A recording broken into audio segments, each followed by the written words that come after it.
It is fall 2025 as we record this 1 hour lightning version of Talk, Ask, Listen. And thank you so much for joining us on this particular journey. We really appreciate your time and your energy to come with us today. I'm going to get myself all organized and we'll go from there. I think we are moving. This is great. So hello, everyone. My name is Dr. Merle Massie. I am the Executive Director of the Do More Agriculture Foundation. And about me, I am a farmer, an author, a TEDx speaker.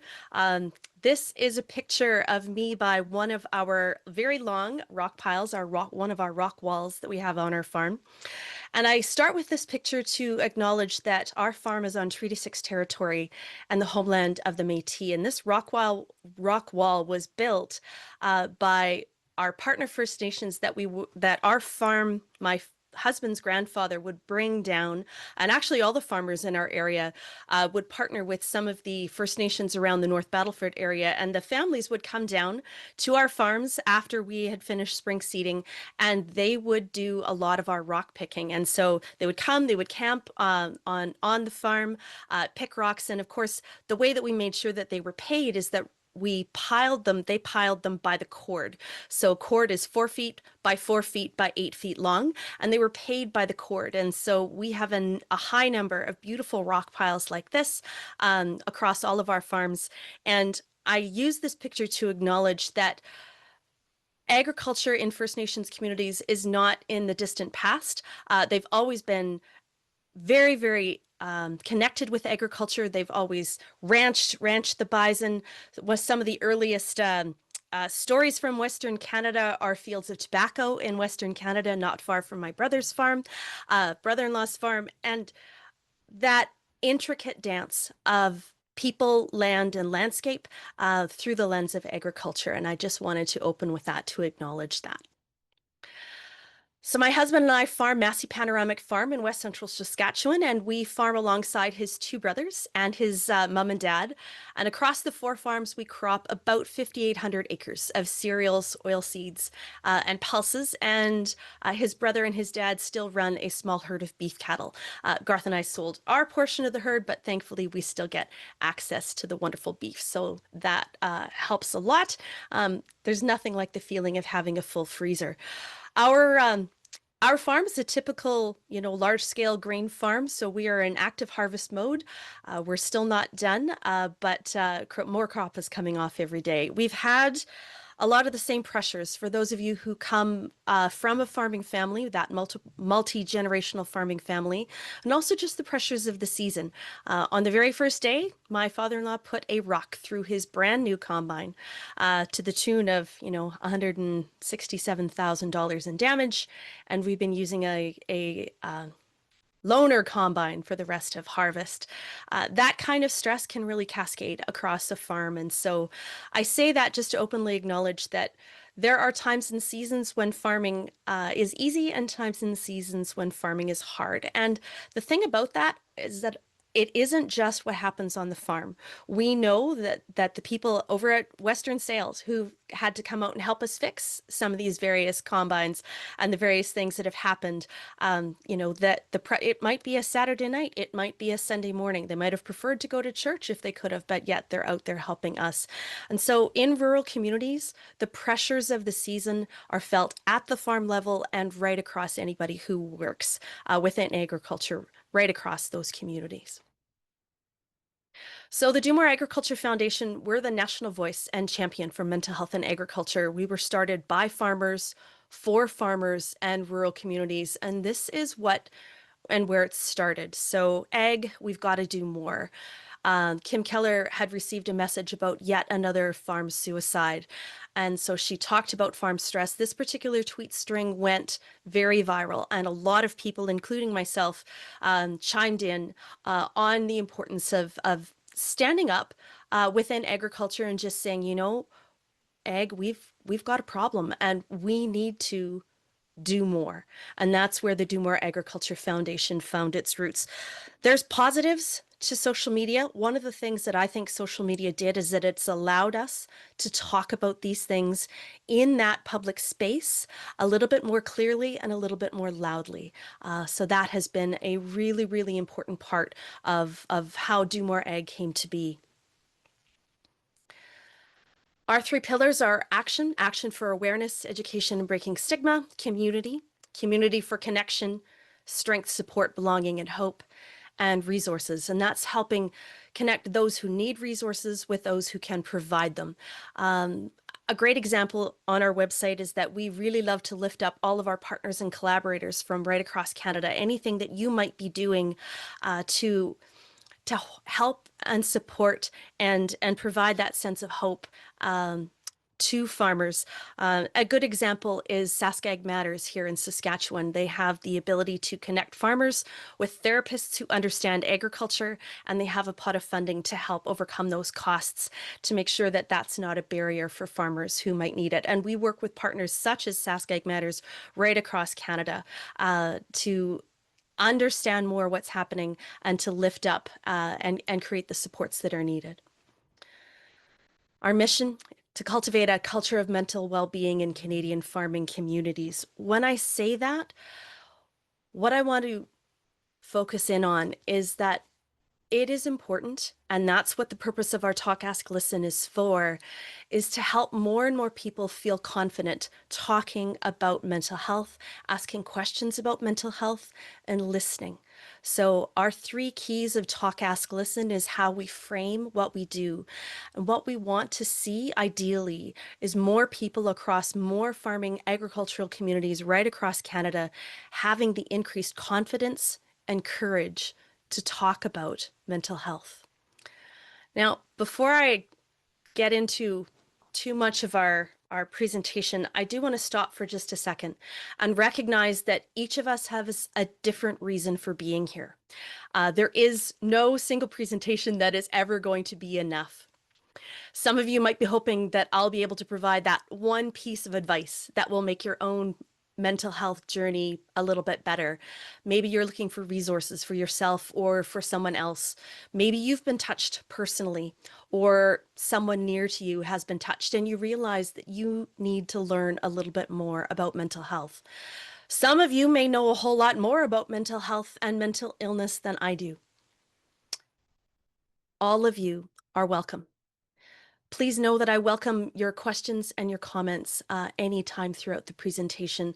And I will ask Michaela if I do miss, if someone puts something in the chat and I miss it, I'll ask Michaela to just tag me in and let me know that someone has a question.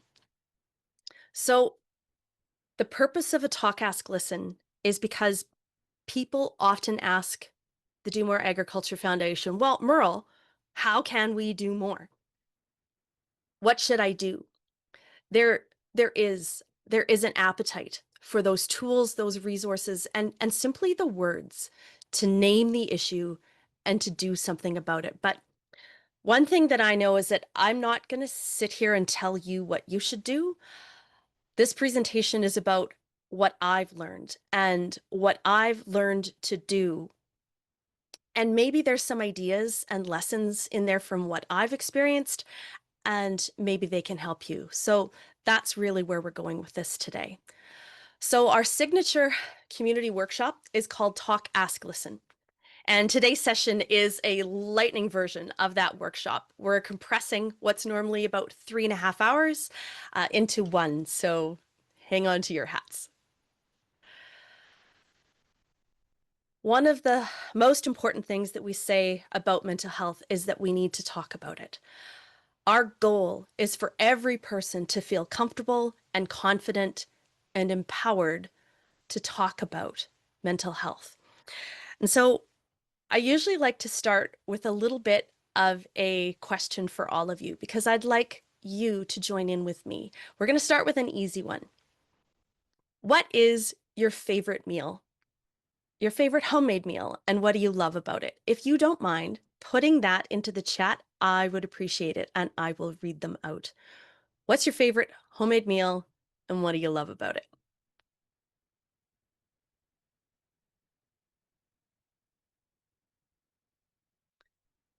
And for those of you who are watching the recording of this particular presentation, don't worry, it won't take too long.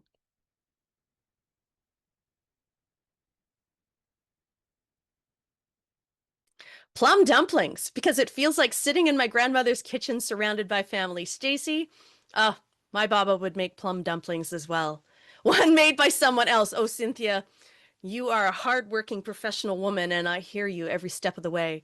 Janice says, roast pork, sauerkraut, and dumplings. Family recipe that brings great memories and also a great comfort meal. Thank you, Janice.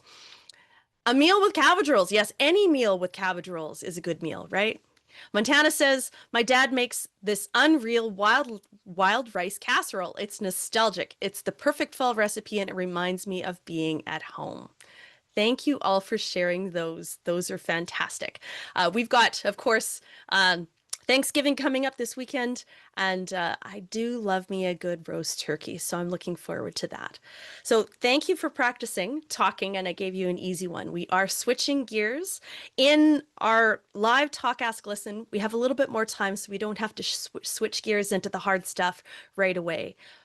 But I am going to switch right now. I've got a question for you. Why do we not talk about mental health? What stops people from talking about their mental health? And again, if you could put that into the chat, I would appreciate it.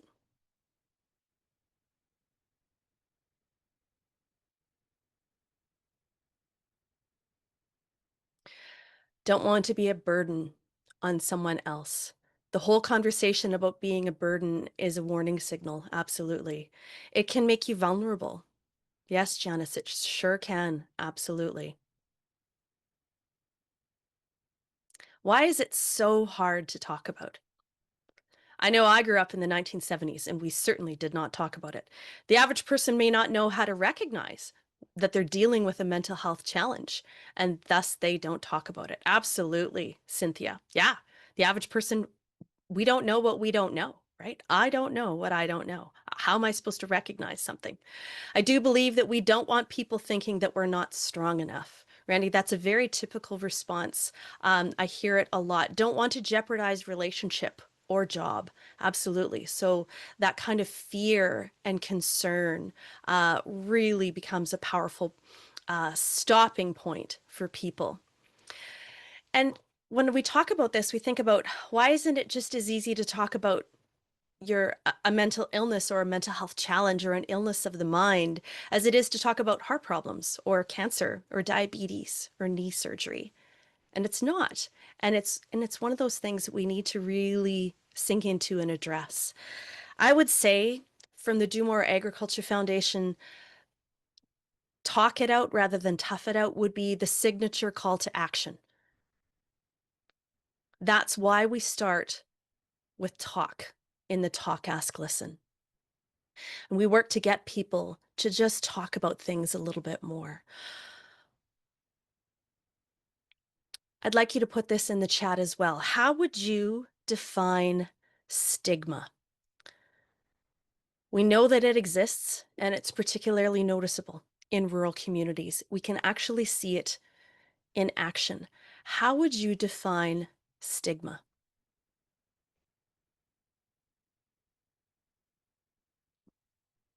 And again, if you are happy to put it, willing to put it in the chat, that's great.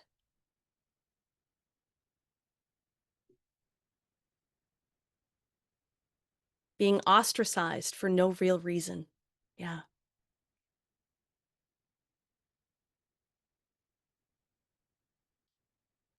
The things we just know shouldn't be brought up. Preconceived notions about what someone else is going through. Stigma, personal beliefs around external expectations and perceptions. I believe the more we talk about stigma, the more we actually perpetuate. I'm so glad you said that, Cynthia, because I completely agree. It is a difficult thing. And it's not actually a word that I like to use. And in the longer Talk, Ask, Listen, we dig into that a little bit more. Stigma is disgrace that's invisible, it's unseen, and it's very powerful. And really, it remains so strong. It has the known effect of stopping people from seeking help.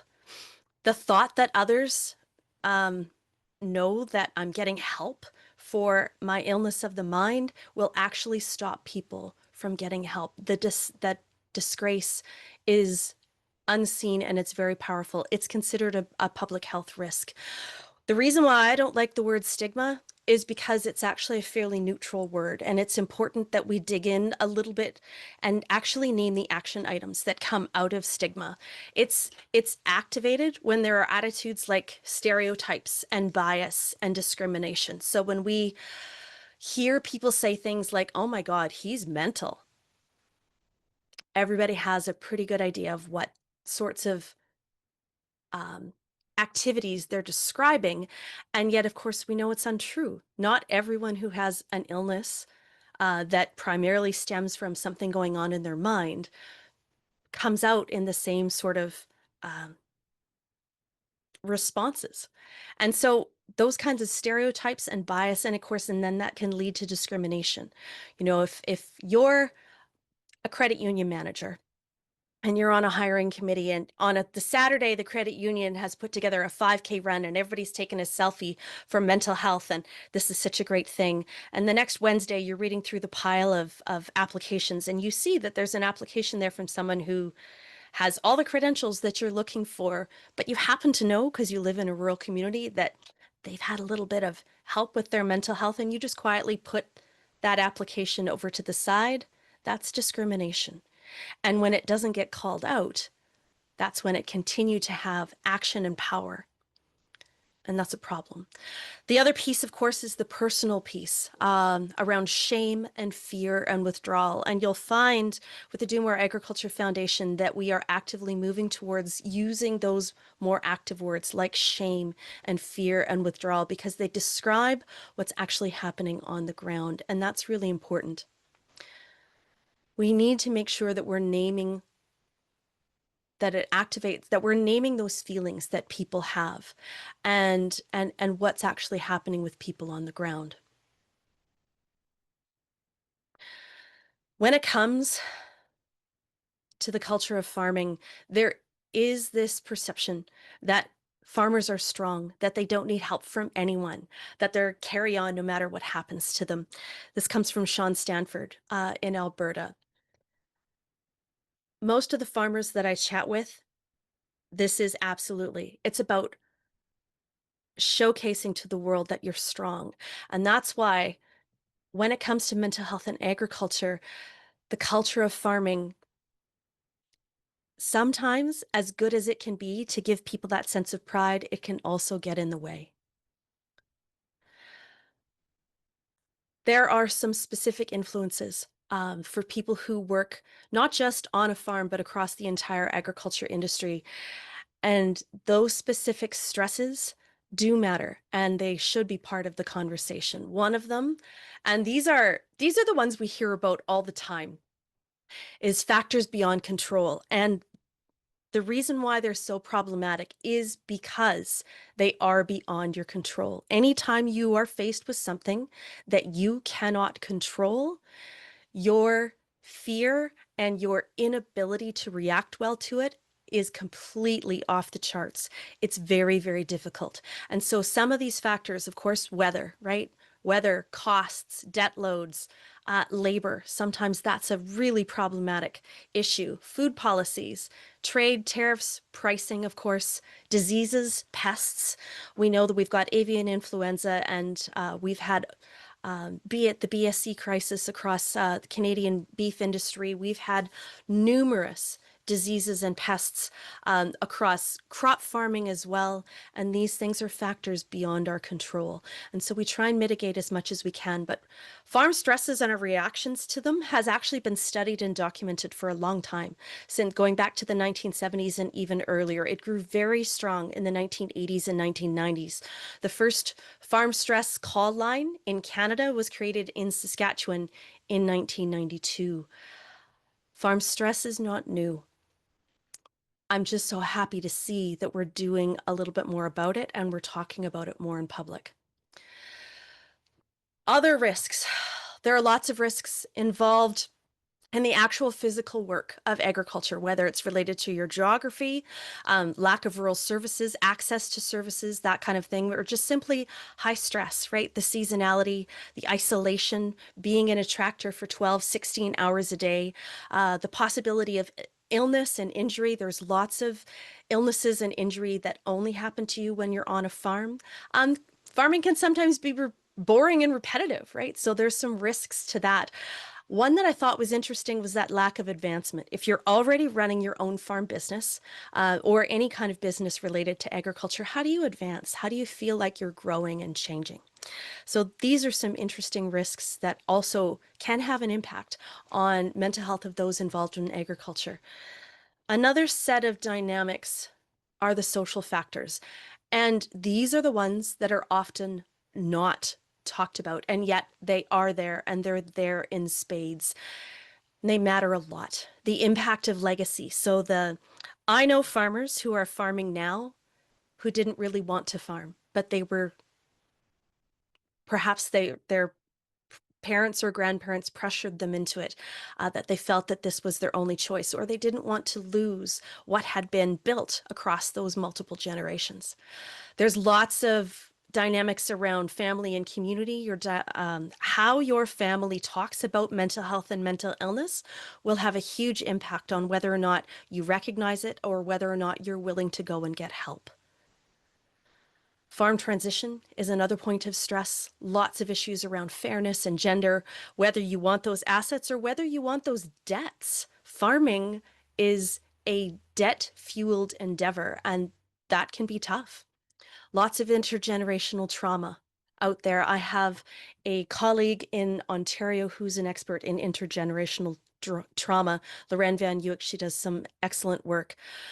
Higher addiction. We know that there are higher addiction rates in rural spaces, and that's both alcohol and drugs, as well as higher gender-based violence in rural spaces. Oftentimes, these are the things that we don't talk about, and yet they are all can be contributing factors, or they can be signals that there's something going on that could perhaps benefit from a little extra help and support.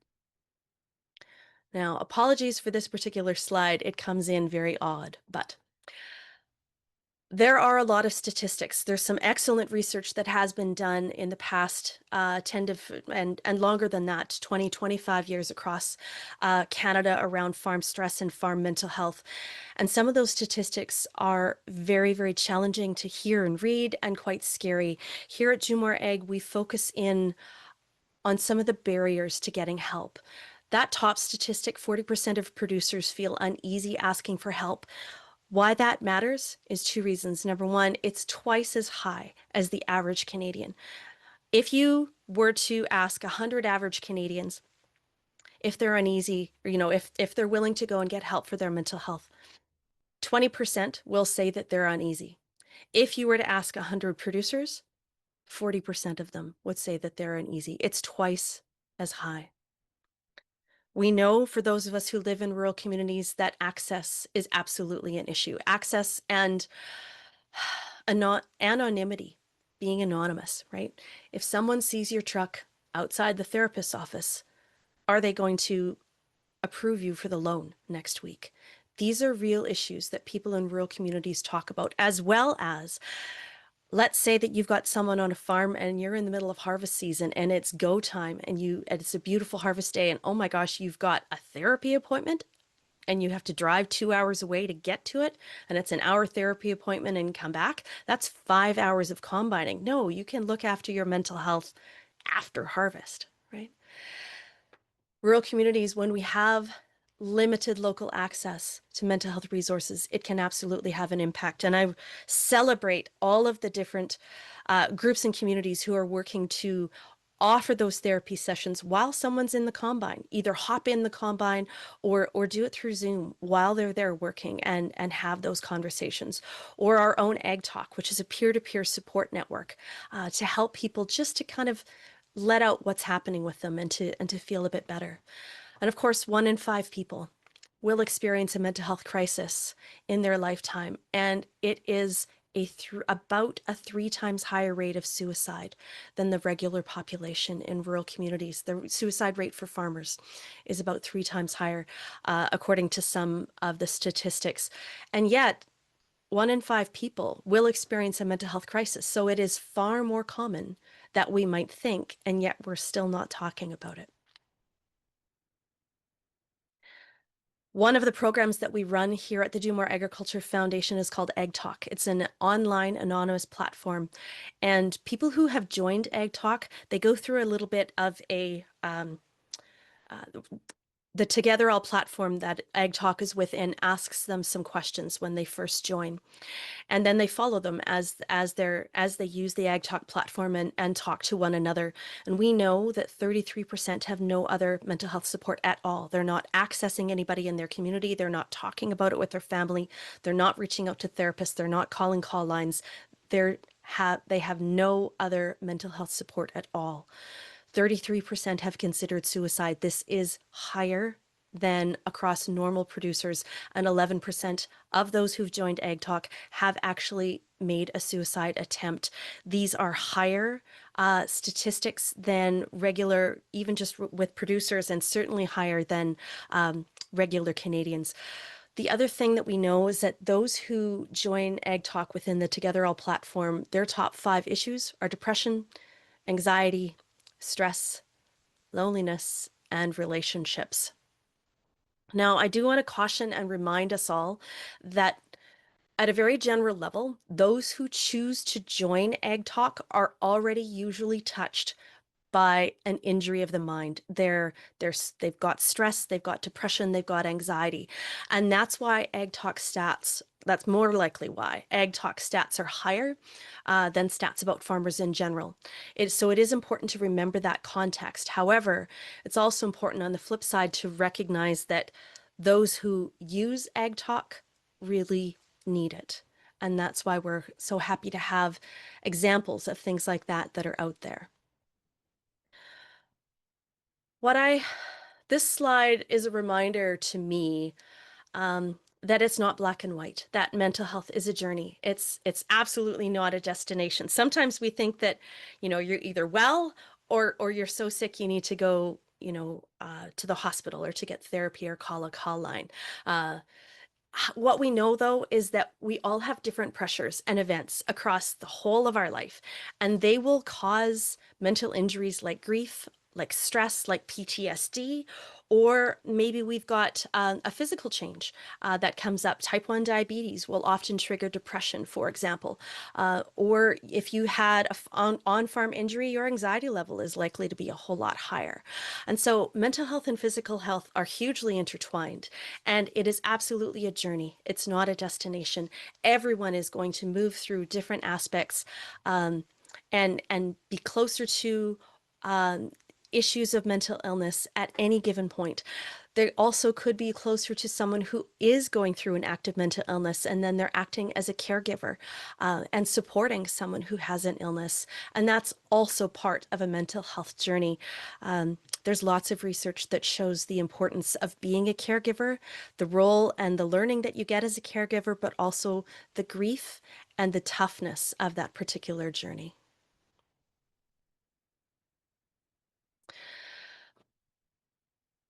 Before we move into ask and listen, I wanted to pause for just a second and talk about a few of the Do More Agriculture Foundation programs. I never assume that everyone knows what the Do More Agriculture Foundation is doing out there in the world and how we help. One of the things that we do is to help communities who would like to host a mental health workshop in their community. They can apply to us for some host funding, which comes from Farm Credit Canada, and they can host a mental health workshop. We have 4 workshops from which they can choose, including mental health first aid, our own Talk, Ask, Listen, the In the Know workshop, or Safe Talk, which is around suicide prevention, learning how to talk about suicide. Communities can come to us and ask for any of those 4 workshops. We work with the community and the facilitators to help them put that workshop in place. And this came from one of our community champions last year. It feels like we've taken a big step forward in breaking the stigma in our community. And in the larger contribution, this particular community champion said that it matters to have these conversations at the community level to really showcase that communities do have a role to play when it comes to changing the conversation and cultivating that culture of well-being. Another example of things that we do, as I said, we host the Seasons of Change, Cultivating Conversation Through Connection and Loss. It's a 4-part series, a monthly space for people to drop in, come together, listen, and share. It is hosted by a mental health professional who specializes in grief. Another series that we've been doing this year is Field of Mind, and it's specific for men's mental well-being. We've had 3 so far. We have another one coming up in November this year to specifically talk about what it looks like when you're a guy and trying to talk about and trying to look after your own mental well-being. Men and women have different challenges when it comes to farm stress, farm wellness, and just the dance with mental illness. And so we wanted to make sure that we were finding a way to host these supportive spaces. Another tool that we have is Hey, Are You Okay? It is a self-check-in tool. It's actually separate from our Do More Ag main website. And we are able to, anyone can access it from anywhere. And it's just a series of 10 questions. It's a check-in tool where you can think about how you're actually doing. And it gives you that unbiased feedback. We did notice last week that the Farm Stress Line in Saskatchewan has copied the tool completely. And so you can also do it from the Saskatchewan Farm Stress website as well. I mentioned Ag Talk. This is an online anonymous program hosted and powered by TogetherAll. So TogetherAll is an online peer support platform. So who you talk to when you register for Ag Talk is other people just like you. There is a space, I call it Farmer Corner, Farmer Coffee Row Corner, and that's Ag Talk. It's within TogetherAll. But those who join the TogetherAll platform, who join through Ag Talk, you are also able and welcome to join any of the other communities within TogetherAll. Maybe there's other communities around people who are experiencing a marriage breakup, or someone who's having trouble with their parents, or maybe they're experiencing some trouble with their siblings, or maybe they're part of the local emergency services and they'd like to connect with other people who also understand the stresses and strains of being on emergency services. There are other peer groups within the larger TogetherAll peer group platform that you can check in with and just receive hope and support and connection and stories from people who are just like you. It is backed by 24/7 clinicians as well. And so if you do feel that need to reach out to someone and have that in the moment conversation, those clinicians are there as well. So that's talking about mental health. We start with talk because we know that that is the first and most important point. We need to make sure that people feel more active and comfortable and confident to talk about mental health. The second part of a talk, ask, listen is ask. And the way that I define this, again, remember how I said that I would share some of the things that I've learned through the years. This is probably one of my biggest learnings, is that when I think about ask, I think about what do I need to know? And that breaks down into 2 parts. What do I need to know right now? And what do I need to know in general? So oftentimes, what do I need to know right now comes down to I've got someone in front of me and I can tell that they're not doing well. So that's one of the ways that I think about ask, to give myself the permission to have that open conversation and actually ask them how they're doing. In our larger talk, ask, listen, we break that down and help people to have the words to think about how to do that well, what it looks like to ask good questions and to be curious in that good way, in that positive way.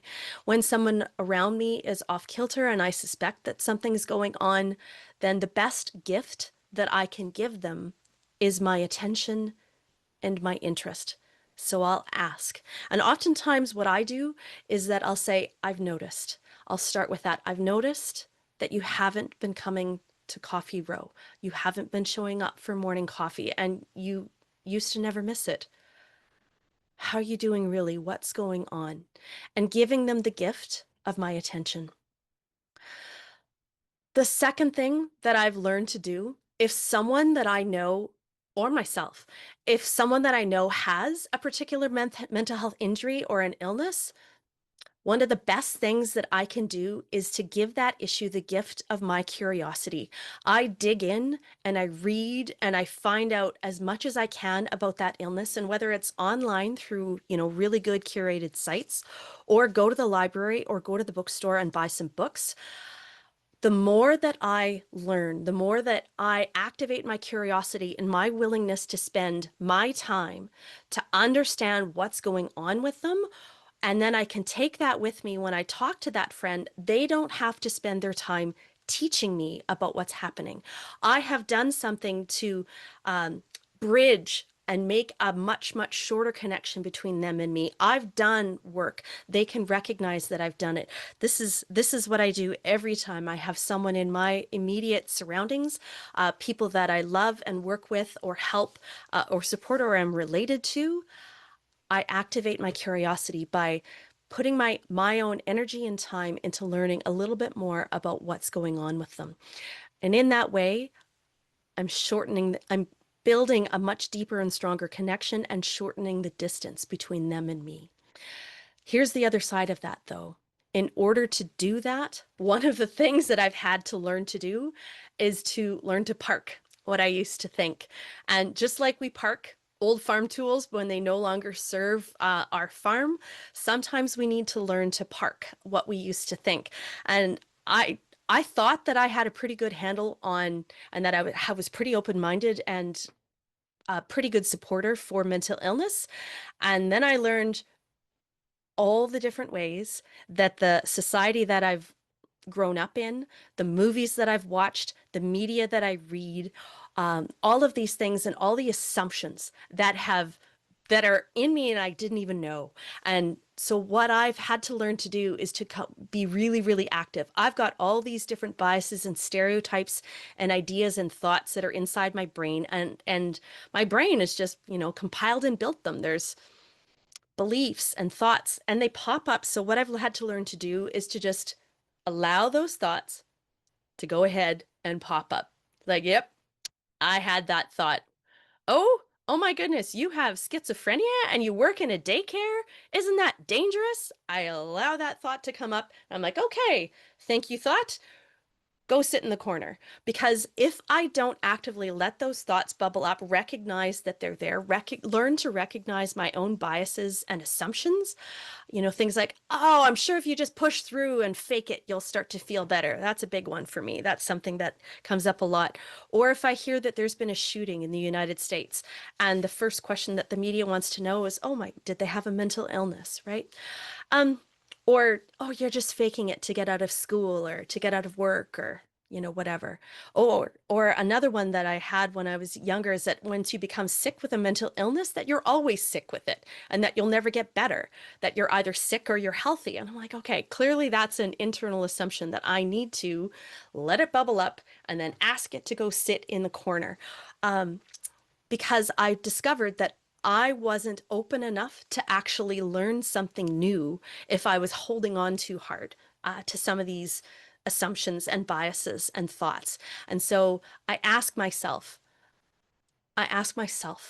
what are those biases? What are those stereotypes that might be getting in my way? Because unless I actively recognize them and ask them to sit in the corner, it's much, much more difficult for me to learn anything new. The other piece that goes with that is that I sometimes have to learn to ask what's holding me back. In encouraging ourselves to ask about mental health is good mental health. When we share what's happening with us, when we ask others what's happening with them, it's creating and holding a really important space for a conversation that matters. When we go quiet, when we draw away, when we're too scared to ask those questions, or when we say something like, oh, they need space, It sounds good. It sounds like you're supporting them.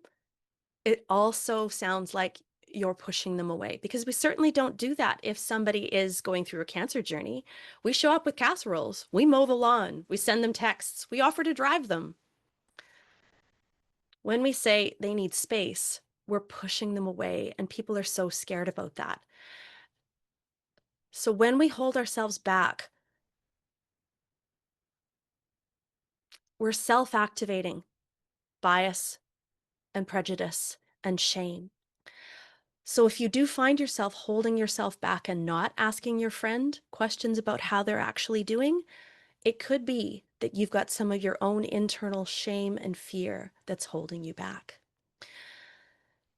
This is a difficult one. A lot of people assume that you can't ask about mental health, and you most certainly can't ask about suicide. However, the research is clear. Asking about suicide helps to prevent suicide.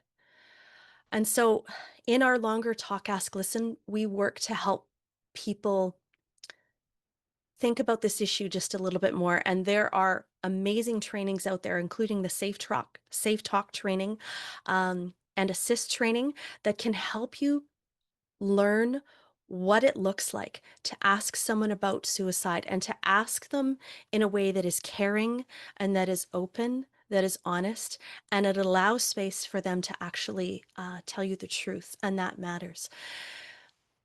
Those questions are you thinking about ending your life? Are you thinking about suicide? Do you have a plan? We don't have the words, we don't have the confidence to ask those sorts of questions. And I'm not expecting anyone who comes out of a 1 hour Talk, Ask, Listen, or even a 3 hour Talk, Ask, Listen, to all of a sudden magically be able to ask those questions. But I do want you to let it sit in your heart just that little bit and think about it and recognize that these are good questions to ask. These are loving questions to ask. These are supportive questions to ask, and they can potentially help save a life. One caveat to this, not a caveat, a rider, an addendum. If you do happen to have a conversation with a friend and you are brave enough to ask them about suicide, and you shape that space for that honest conversation about suicide, please do one thing for me. After that conversation is done and you've helped your friend and you've encouraged them to access additional resources, I want you to also access additional resources. Please go ahead and call one of the farmer mental health crisis lines or the suicide crisis line, 988. Call or text and debrief with them. Let them know that you've had this experience. It is important that you look after yourself. These are hard conversations, and I want to make sure that everyone knows that support is available for you. Even if you're not the one who's actively thinking about suicide, you're the one who's helped someone else with this conversation. Please remember that those supports are there for you as well.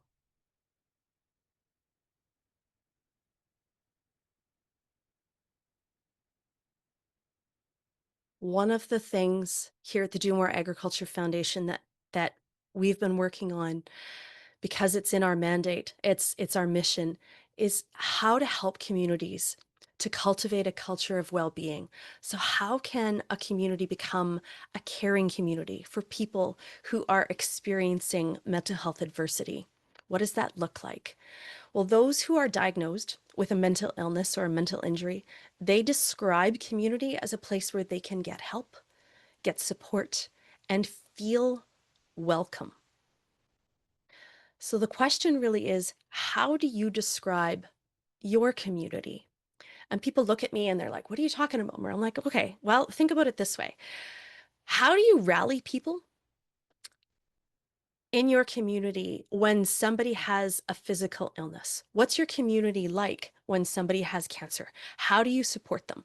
What happens if a farm family experiences a heart attack and a major member of that farm team is in the hospital for 6 weeks? How do you rally around that family? And every rural community I know has amazing stories about how they do that. And I love them. I love hearing those stories. And then I ask, how can you rally some of those same supports, that beautiful, welcome, supportive energy? How can you take that supportive energy and wrap yourself around a family that has an illness of the mind? What can you do? And it doesn't mean, I'm not talking about getting in their face, but are there ways that you can let them know that you're thinking about them? Can you take that casserole? Can you go and mow the lawn at the farmyard? Can you offer to help drive? Pick up groceries. What are some of the things that you can maybe do to rally that support in the same way that you would rally people who might have a physical illness? It's about leaning on our strengths in the agricultural community because we are strong. We're incredibly strong and we come out to support each other in spades. So let's see if there are ways that each community can do that to support one another. Build on your community strengths and go from there. The third part of a talk, ask, listen is for me the hardest one. It's listen. And I'll tell you why. It's if you're like me, you're hardwired to listen so that you can fix it. My mom used to call that shoulding on people. You should do this, you should do that. And it's kind of funny because after all, if something was easy to fix, I guarantee you they would have fixed it already, right? Um, listening, l- l- listening is a massive gift. We think that we listen just in order to come up with ideas for them, but that's not what listen is. Listen is very active. Listening means you're paying attention, you're focusing, and you're bringing yourself to that conversation. You are shining light on that conversation that you're having with that friend or family member or neighbor or stranger, or even just to listen to yourself. Actually listen and sit within the listen. So I remind people that listening is an active form of helping. We tend to think of listening as very passive, right? That we just sit there. Well, we're not doing anything, we're just listening, right? But listening is very active. And in our larger talk, ask, listen session, we have a whole section of people practicing what it looks like and sounds like to actively listen, to validate, to ask active listening questions because it's the other half of communicating, fully participating in the conversation. We tend to think of help. So we listen in order to identify the problem, and then we offer solutions, right? And so we think of the help as the action after they've identified the problem. And that's usually when we start to ask questions like, well, what do you think you should do? Or, well, what can I do to help? Or what have you tried, right? Like, all of these, or we cheerlead, right? That's another thing that we'll often do is, oh yeah, that sounds bad, but you're strong, you've got this, right? So we cheerlead. What our talk, ask, listen sessions do is that we encourage people instead to stay within the listen, build that part larger, spend time there, recognize that the practical help that you're giving in that moment is to listen. You're creating a space where the person that you're with feels comfortable, exploring how they're feeling, finding the edges of it, finding the roots of it, talking about it, expressing what's going on with them. When it comes to mental health, the action of listen is the help. And I'm going to say that again. Listening, active listening, supportive listening is the help. Stay within the listen. Wait until they are ready to move forward. I work on this all the time. I can report that I am gaining some skills and I have a ways to go.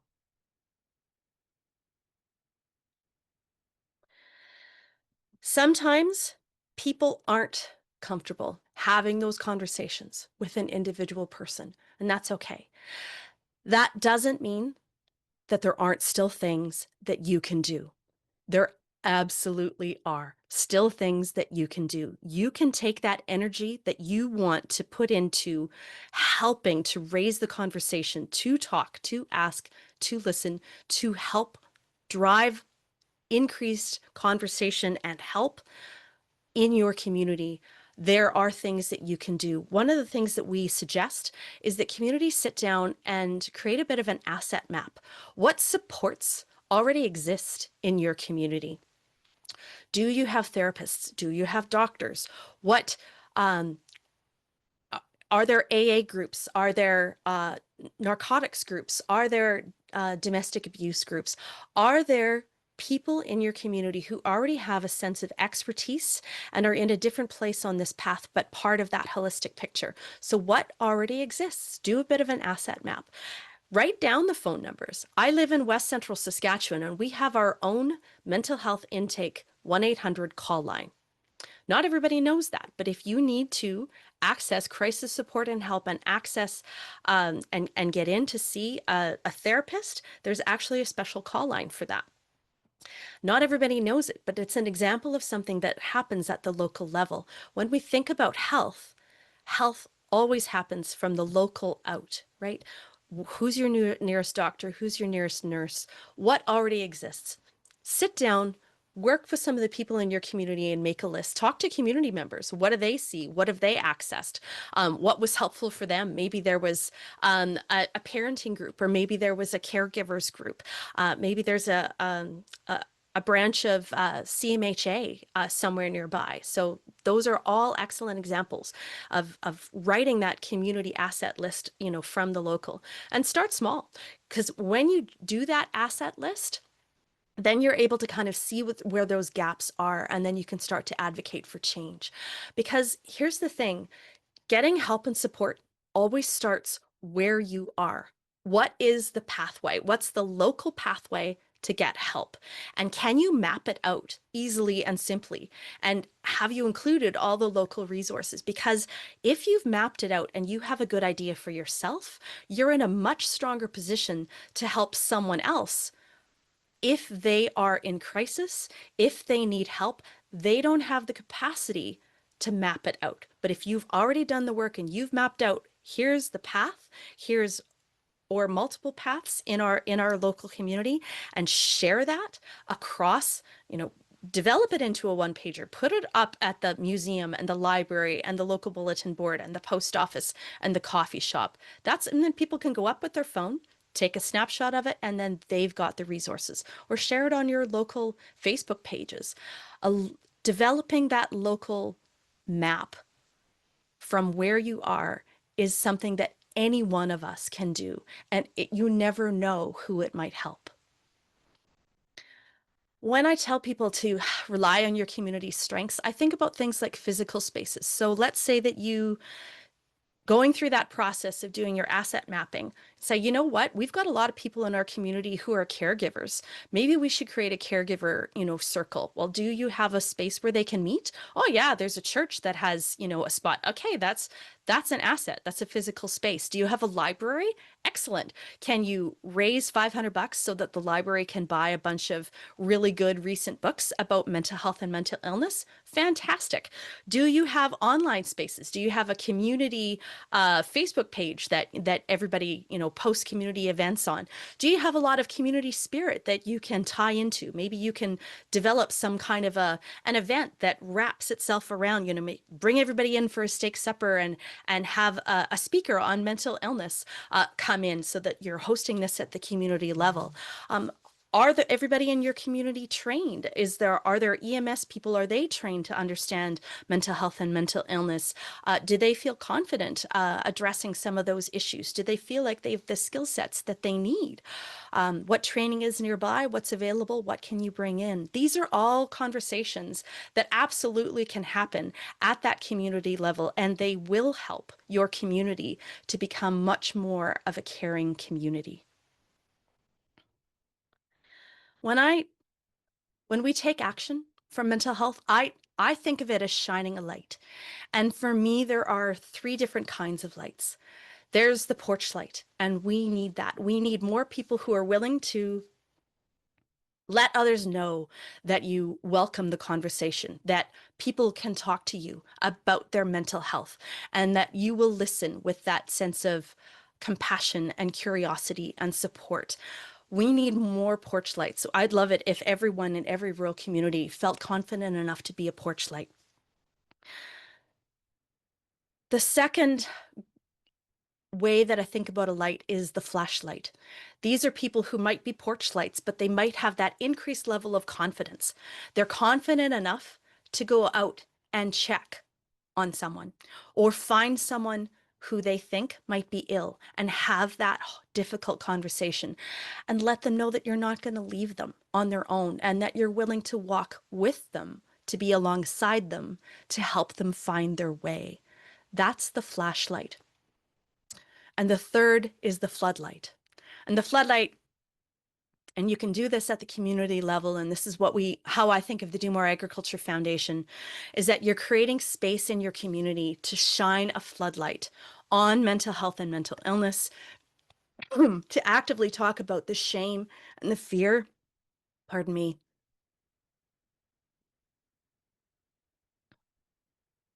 Floodlights are willing to shine that light on mental illness, to be courageous, to talk about the shame and fear, to cast away that darkness so that people can live and move freely and get help if they need it, feel connected and supported, and feel like they don't have to hide, and that they remain welcome, included, and that they have hope. Those are the three kinds of lights that I tend to think of when I think about how we can help, how we can raise this conversation, how we can talk, how we can ask, and how we can listen. So I'm curious to know, with all of that, are there any lessons that you will take with you today? And if you don't mind, I'd love it if you could put it in the chat.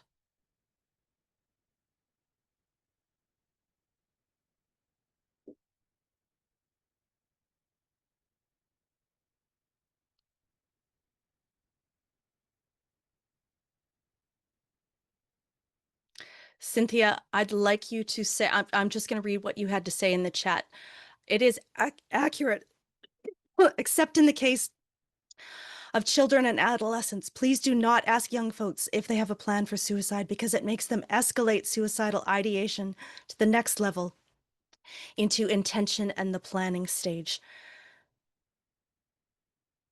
I'm going to ask you to come on and talk a little bit more about that, Cynthia. As I said, it's always that there are people out there who have more experience and more insight and knowledge.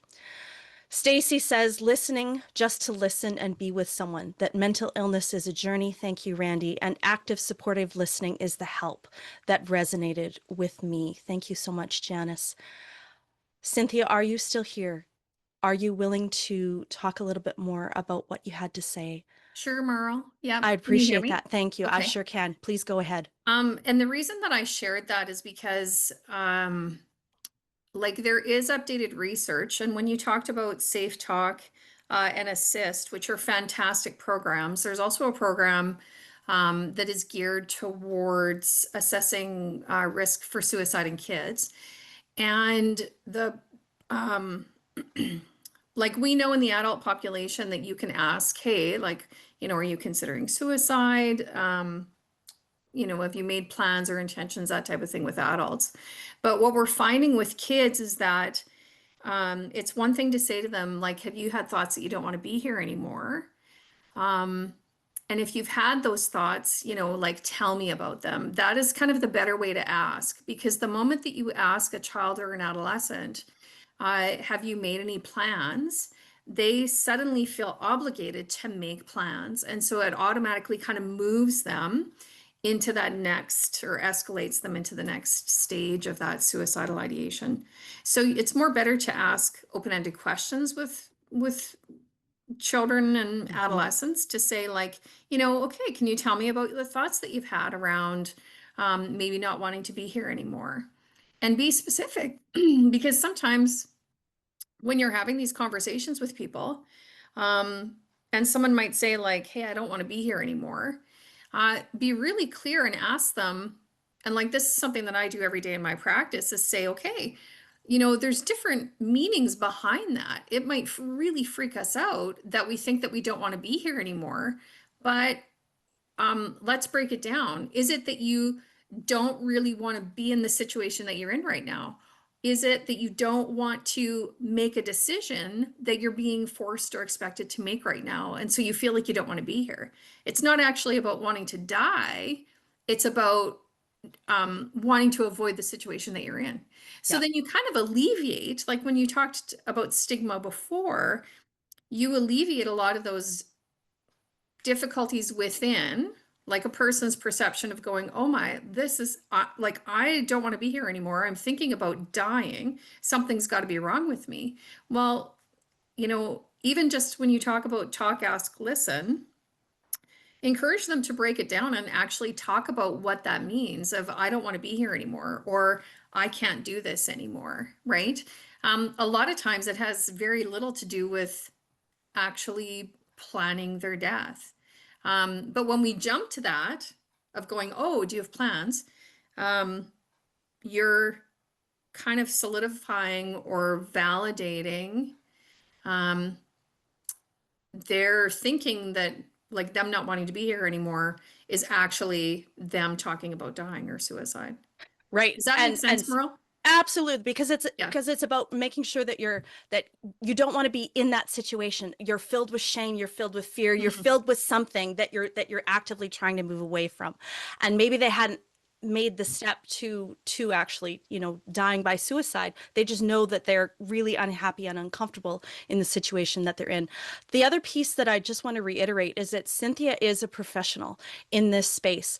And what I know is that if you do what I share with people is that we do want more people to be comfortable having opening these conversations. There comes a point when we need always we need the professionals such as Cynthia, such as others, because if people are in those really tough, shame-filled spaces and they feel stuck with no way out, they need professional help. I am not professional. I absolutely cannot. But I will connect them with Saskag Matters. I will connect them with Cynthia. I will connect them with the people who have the skill sets that they need. And that's really the piece, is to make sure that we all feel like we are part of the solution, that we are part of that welcome, hopeful community, and say, it's no one would expect me to be their cancer doctor, right? They can share with me about their cancer journey, but they're not looking to me for solutions. I'd be like, do you need me to drive you to your cancer doctor? I'm happy to do so. I will, go buy you a wig, whatever it is, right? So making sure that we feel that we're part of that solution and that we're part of that welcoming community. That's the goal that we have with Talk, Ask, Listen. Not that we all become professionals, because that's why we have Cynthia and various people just like her. So thank you so much for being with us today. The only two slides that I have left are very, very, very simple. And that is that the Do More Ag Foundation is built on resources. And so if you go on our website, it's not about us providing the resources. We are happy to connect you in with the resources that exist and the resources that you might need in the moment. So to bridge that gap, to make sure that farmers and all of the agricultural networks and anyone who lives in a rural community has the resources that they need. And finally, just to thank you for being here. And if you are, I do run a national charitable foundation. So if you are interested in supporting the Do More Agriculture Foundation or some of our provincial level colleagues who do that work of connecting farmers with therapists, such as Saskag Matters, Manitoba Farmer Wellness. There's a new initiative out of Nova Scotia that was just announced last week. Any of these sorts of initiatives are excellent ones to put your thoughts and spirit behind, and your money to make sure that people have what they need when they need it.